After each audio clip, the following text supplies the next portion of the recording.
सेवा करू कार्यक्रमाचे अध्यक्ष, या गावचे सरपंच, ज्यांचा सेवा करू असे या कार्यक्रमाला आवर्जून उपस्थित असलेले त्यांचे सर्व मित्रपरिवार, नातेवाईक, आपले विशेष त्यांच्या कार्यक्रमाला उपस्थिती असणारे आमचे मामा, माझे केंद्र प्रमुख रामचंद्र नांद्रिके, मामी दुबई आहेत, कारण सर त्यांचे 19 वर्ष होते शाळेत. सर 1 मिनिटामध्ये पूर्ण होणार नाही, कारण तुम्ही प्रस्ताविकेमध्ये 10-10 मिनिटं घेता प्रत्येकाच्या बोलल्यानंतर, त्याच्यामुळे मला 2 मिनिटं बोलू द्या. कारण गुरुजींनी 20 वर्ष सेवा आमच्या गावात, गाव आमचं भोगलवाडी आहे आणि नावावरून तुम्हाला असं वाडी वाटेल, पण बीड जिल्ह्यामध्ये धर्मापुरी नंतर किंवा तुमच्या शिरसाळ्या भोगलवाडी आमचं गाव आहे. आमच्या गावाचा इतिहास असा आहे की आमच्या गावातल्या प्रत्येक घरातला एक तरी कर्मचारी आहे आणि त्या गावामध्ये गुरुजींनी 20 वर्ष सेवा केली. निर्देश 20 वर्ष भोगलवाडी, अगोदर भोगलवाडी म्हटलं की जिल्ह्यामध्ये आमचं गाव म्हणून नामांकित आहे. काही सेवकापासून जिल्हाधिकारी, न्यायाधीश पदापर्यंत प्रत्येक पोस्टवरती आमच्या इथला कर्मचारी आहे आणि एक वेगळी ओळख आहे. 20 वर्ष सेवा केली म्हणजे चांगला माणूस. आणि त्याच्यानंतर त्यांनी 14 वर्ष, जसं आम्हाला बघा 14 वर्ष काढला, तसं त्यांनी या गावाला 14 वर्ष सेवा केली. आणि मग त्यांनी ते आता परीक्षामध्ये आले आमच्या शाळेत, माझी त्यांची ओळखाची आमची भेट झाली, की त्यांच्या जयंतीच आहे. आणि मग शाळेमध्ये आले आमच्या स्कूल परळीला, तुम्ही वारेहून आम्हाला असं समजू नका की त्यांच्या गावातले खूप लोक आहेत. आणि मग परळीमध्ये आले, ते म्हणले बाबूराव मी आज पेपर घेऊन आलो, काही नाही सर तुम्ही बसा, मला काही अडचण येणार नाही. आणि मग ते बिनधास्त बसलाय, गप्पा छप्पा मारल्या. आणि मग कार्यक्रमाला बघा की अमरावतीहून शिक्षक या ठिकाणी आले, धामणकर आणि बीडून अजून मोठे सर आले, भोगलवाडी प्रोफेसर आले. विशेष म्हणजे नोबलकर सर आणि मुख्याध्यापक आले. या सगळ्यांपेक्षा विशेष असं आहे की ज्यांच्याकडे ते राहिले 20 वर्ष असे आमचे मामा तिरके सर आले. ते सेवा निवडत आहे, पण तिरके सरांनी निर्णय सरावरती मुलासारखं प्रेम केलं. आम्ही माणसं वारीतली आहोत पण खूप प्रेमळ आहोत आणि प्रेमळ माणसं असल्यामुळं आम्ही त्यांच्या सेवा सत्कारासाठी, सेवापूर्तीसाठी आलेलो आहोत पुण्यामध्ये. त्याच्यामुळे सगळ्यांच्या वतीने मला एक आपुला वाटला, म्हणून मी थोडं व्यवस्थित बोलतोय की सर आले तुमच्या गावाचं, मला करावं तेवढं कौतुक कमी. तुम्ही मुसळे परिवाराने वगैरे की ताई या गावची पोलीस पार्टी झाली, तुम्ही सत्कार केला, खरोखर अभिमानास्पद, गौरवास्पद आहे. आणि दुसरं असं आहे की जी मुलगी नुकतीच पोलीस आहे, ज्या मुलीनं ऊस सोडला आणि त्या मुलीचं कौतुक असं आहे की ती मुलगी, कारण मी सत्कार करत असताना तिच्या डोळ्याकडे, तिच्या चेहऱ्याकडे पाहत होतो, कारण त्या मुलीचा अशी भावना होती की माझ्या आई वडिलांचा सत्कार झाला पाहिजे. हा खरा सत्काराचा मान आपल्या आई वडिलांचा. आणि तुम्ही म्हणले निर्देशावरती गाडी आली, गाडी नाही, ती मुलगी एक दिवस एवढी मोठी होईल की त्या मुलीला आपल्या आई वडिलांच्या कष्टाची जाण आहे. जी म्हणते माझा सन्मान करण्याच्या अगोदर माझ्या आई वडिलांचा सन्मान करा, तर खरं हेतू ते सोनं आहे. आणि त्याचा सत्कार जो आहे तर तो शब्दात करण्यासारखा नाही, शारीरिक करण्यासारखा नाही. कारण माझे सुद्धा डोळे भरून नाही, ते गरीबाचं हेतू कसं असते. आणि माझ्या माहितीनं ती मुलगी पोलीस प्रशासनामध्ये निश्चितच चांगल्या पदापर्यंत जाईल. मी तुमचं जागृत देवस्थान आहे, दक्षिण हनुमान मंदिर, माझी वाचा खरे करेल ती मुलगी बघा डीवायएसपी पदापर्यंत, कारण त्या मुलीमध्ये मी आत्मविश्वास घेतला. मी परळीमध्ये जो हायस्कूल शाळा तुम्ही ऐकून असणार तिथं 20 वर्ष झालं मी सेवा करतो. माझे अनेक मुलं डॉक्टर इंजिनियर कलेक्टर आहेत. आता एक काम करत होते पांगरीचे विद्यार्थी कलेक्टर नवीन विद्यार्थी आहेत. आणि निर्णय सरांना असा प्रकारचं कौतुक याच्यासाठी केलं की त्यांचे विद्यार्थी त्यांच्यापेक्षा, कारण की आई वडिलांनंतर सगळ्यात जास्त आनंद कुणाला असेल तर तो असतो शिक्षकांना. कारण या जगामध्ये दोनच व्यक्ती असं आहेत की त्यांना आपल्यापेक्षा आपली मुलं मोठी झालेली आवडतात. प्रसंगी आपण हरलं तरी चालतंय, कारण आपल्या जिंकण्यासाठी आयुष्यभर हरणारे आपले आई वडील असतात. आणि त्यामुळं आज तुमच्या आई वडिलांना एवढा आनंद आहे तेवढाच तुमचा गुरुजनांना आहे. आणि मग आपल्या विद्यार्थ्यांचा आनंद हा गुरुजनांचा आनंद असतो. बोलण्यासारखं खूप आहे, कार्यक्रम निर्देशक आहे, पण त्या लेकराचं कौतुक केलं म्हणून मला ते बोलणं योग्य वाटलं म्हणून बोललो. वास्तविक पाहता निर्देशक वय वर्ष 58 झाले. नियमित सेवा निवृत्तीनुसार 58 आलं की पुढे पंचावन्न नंतर थोड्या गोष्टी अवघड होतात. 58 झालं की दुसऱ्याला संधी दिली पाहिजे. भारताची लोकसंख्या प्रचंड आहे, जगात क्रमांक 1 चा देश आहे. आणि मग नियमित वयोमानानुसार सेवानिवृत्त होऊन आपल्या जागी दुसऱ्या एखाद्या तरुणांना बेकारांना संधी काम करण्याची संधी आम्हाला मिळत असते. सरांनी खूप यशस्वी शिक्षक, यशस्वी केंद्र प्रमुख, यशस्वी मुख्याध्यापक आहे.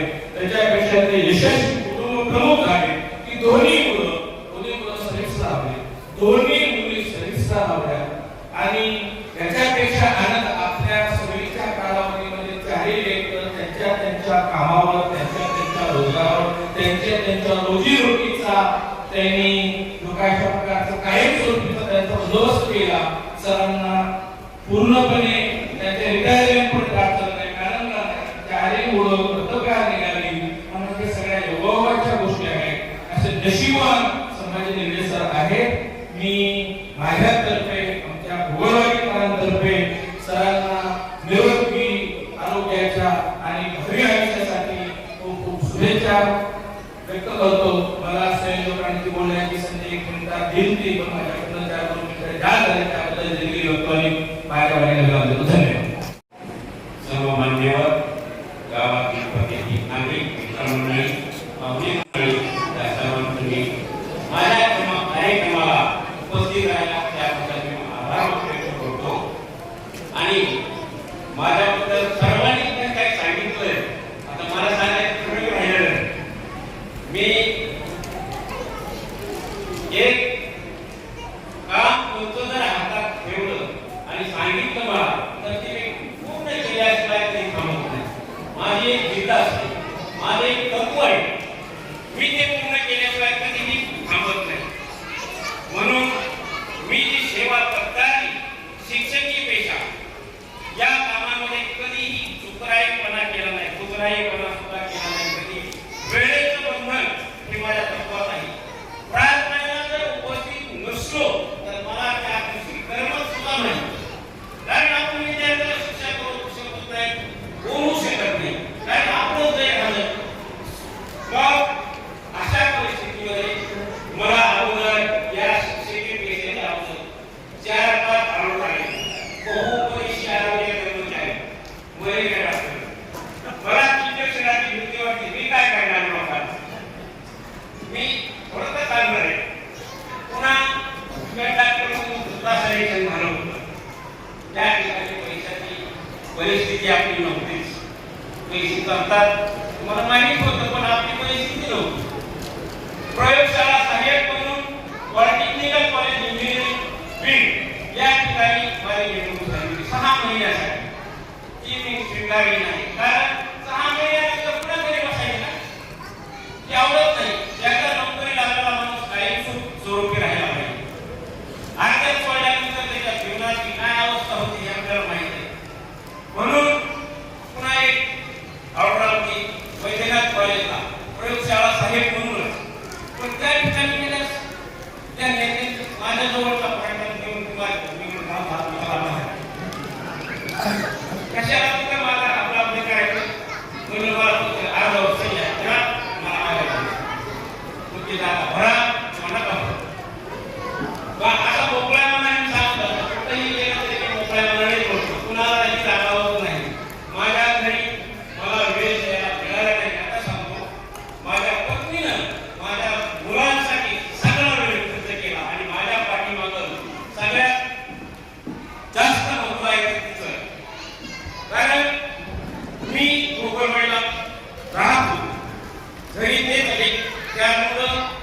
ती ज्यांना फक्त काही कमी पडू द्यायचं नाही हे आपलं काम होतं. अभ्यास करून घेणं तिचं काम. तिनं स्वतः सकाळी 4 वाजता उठून आपल्या ग्रंथ अभ्यास केला. तिला धार्मिकांचा अभ्यासाचा नाद आहे. तिनं धार्मिकांचं स्वतः वाचन करायचं आणि त्या ग्रंथाला अभ्यासाला बसायचं. म्हणून ते 4 लेखक खरे मिळले. मला मी स्वतः अभिमानी सांगतो, मी एकही मला असं वाटत नाही की मी ह्याला बस म्हणून पुस्तक घेऊन काय मला वेळच नव्हता. मी खरेच सांगतो. आणि मला एक लबाड बोलण्याचं होतं. पुढच्या माणसाने लबाड बोलला, वेगळी लबाड बोलून काय उपयोग नाही. म्हणून कोणतीही गोष्ट करीत असताना सत्य करायची, सत्य करीत असताना त्रास होतो हे मला माहिती आहे. सत्य करताना त्रास झाला, कारण त्रास केल्याशिवाय कुणाला सुख मिळत नाही. कारण 2 बाजू असतात, एक सुखाची बाजू आणि एक दुःखाची बाजू. दुःख भोगल्याशिवाय सुख मिळत नाही हे महत्त्वाचे. कारण माणसाला अगोदरची जर प्रॉपर्टी मिळाली, माझ्याबरोबर आता नांदेडचे अमरावतीचे आहेत सर, पण नांदेडचे मी जमीनदार असताना माझ्याबरोबर होते. त्यांचे आईवडील भरपूर श्रीमंत होते. त्यांनी वीज करून राहिली साधा माणूस पुढे साऱ्या पद्धतीने जातो. मी कधीही आता सरपंच साहेबांनी बरोबर दिवशी मला फोन केला, बोलले निर्णय सर मी सांगतो रेल्वेचा कपडा द्या. मी आतापर्यंत रेल्वेचा कपडा त्या लोकांनी असणं फिरवलो, पण त्यांचा शांता आपण त्या ठिकाणी गेलो. त्यामुळे 16 वर्षापासून, पण त्या ठिकाणी मी फक्त पहिल्यांदाच गेलो. घेते या असं दुसरे काय साहेब, पण त्यांनी आग्रह केला की बाबा रेल्वेचा द्या. ते म्हणतात काय आहे त्यांना सुद्धा मला वाटलं नाही. त्यांच्या शब्दालाही सुद्धा मी मान दिला. गावकऱ्यांनी माझ्यावर भरपूर प्रेम केलं. मी सुद्धा माझ्याकडून काही चुकलं असलं तर माफी मागतो. माझ्या सेवेबद्दल काही चूक झाली असेल किंवा तुम्हाला काही बोलण्यात आलं असेल तर काही माफी मागतो. आणि माझी सेवा मी एकदम चांगल्या प्रकारे बजावली की माझ्या मनाला फक्त मी त्या मनाने अभिमानाने सांगतो. त्यामुळं मी म्हणत नाही की मी लई हुशार आहे, मी जास्त हुशार सुद्धा नाही. मला जास्त इंग्रजी येत नव्हतं, पण मी थोडं काय शिकवतो. कारण मला शिक्षण घेत असताना ट्युशन होतं. माझं गाव म्हणजे 4-5 लोक तिथं काय टेन्शन विषय नाही. बाकीला आंबेडकर गाव ते चोराचा मामाच्या घरी राहून 8 ते 9 किलोमीटर अंतर चलत जाऊन शिक्षण घेतलं.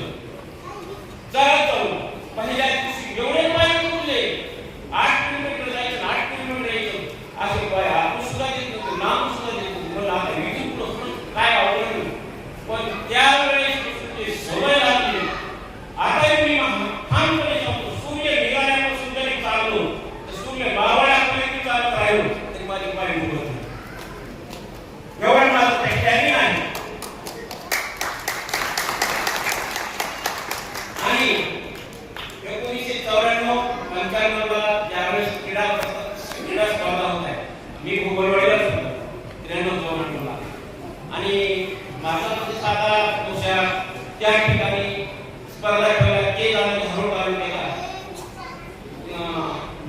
माळेगाव झरोट टाकलायचे सगळे बिग्रेडवाले शिक्षक सुरकोटे म्हणजे मी आपला साधा पळायला सोडले सुट्ट्या मारल्या. मी माझं होतो बाहेर नाटिका 7-8 होतो.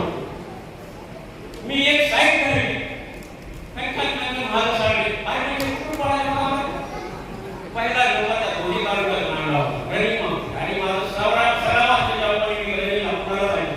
मी माझी मानवी सांगतो आणि आताही सांगतो, कारण आपला स्टॅमिना आहे.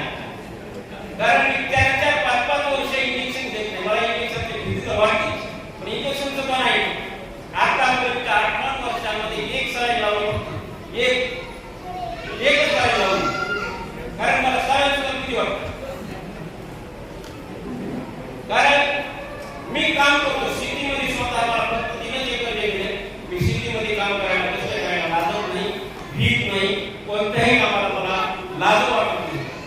काम करायचं, कष्ट करायचं, आपण लोकांना इथून चालू. ही माझी वृत्ती आहे. त्या शेतीमध्ये कष्ट करायची माझी वृत्ती आहे. त्यांच्या शेतात माझी शेती नाही ते सुद्धा नाही. आणि माझी पत्नी संध्याकाळी मी गाडी देत असताना माझ्या सोबतच असते. ती सुद्धा गाडी करायला मला सोबत. का ते एकट्याला लागलं दोघं. म्हणून तिचं माझ्या पाठीमागं चांगलं कर्तव्य आहे. आणि पत्नीची साथ असल्याशिवाय संसार सुद्धा पुढे जात नाही हे सांगतो. आणि पत्नीला आता पुरुष म्हणताना काही सांगायचं, पत्नीला चांगल्या प्रकारे सांभाळा. मी आणि किती 24-28 ला लग्न झालं, तिला आईला मुलगा शिवी सुद्धा देत नाही. कारण तिला आईची प्रतिमा सुद्धा पाहिजे नाही. आई लहानपणी तिला हातात उगाडले तर आपण शिवी कुणाला देत नाही. सांभाळून घ्यायचं, चूक झाली विकून जाण्याची सांभाळून घ्यायचं. मी सुद्धा समजा उशीर झाला तर तिने सुद्धा सांभाळून घ्यायचं. विश्वास की आम्ही कधीही ठेवू द्यायला नाही आणि ठेवू देणारही नाही. धार्मिक परिवार आहे, धार्मिक त्यांना राहतो. आता इथून पुढे मला पंढरपूरला जाण्यासाठी मोकळीक मिळणार आहे. मी प्रत्येक महिन्याला एखाद्या पंढरपूरला जाणारच हे माझं ठाऊक आहे. कारण देवावर त्या हनुमान मंदिरात मी ज्यावेळेस मुंबईला आलो, हनुमान मंदिरात मी दर्शन घेतलं, त्यावेळेस मला निश्चय झाला होता की त्यांनी या देवाच्या दरबारात सेवा करायची. आणि दक्षिणमुखी हनुमान मंदिरात सेवा केली म्हणून माझे मित्र त्याही घडले. या देवाचं एवढं भाविक आहे. मी अंबाजोगाईला असताना मला हनुमान मंदिराचं दर्शन होत नव्हतं. माझ्या लक्षात यायचं आपलं काहीतरी चुकायला नाही. मी लगेच बाहेर